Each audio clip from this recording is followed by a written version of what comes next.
And as always... No, I'll do as always. You say now Bismillah as you're feeding me. And as always... Now Bismillah. Do you want regular garlic or the spicy garlic? Let's do regular. Okay, I'll give you the regular, my friend. Oh, you listen this time. I'm in your house. I have to listen to your rules. Let's try to recreate Miss Vicky's jalapeno chips. It's our favorite chip.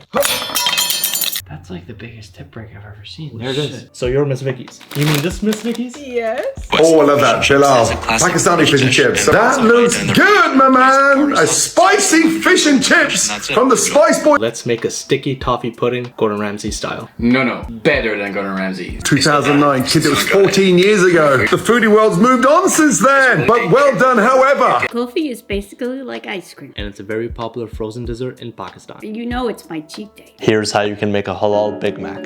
With bacon. It's 4 a.m. What do you do when you mix Albert, Chef Boily, H. Wu, and Max the Meat Guy in the same room? You get steaks. Hey chef, can you make me something with 1,000 rupees? Dude, that's not even $4. You can do it.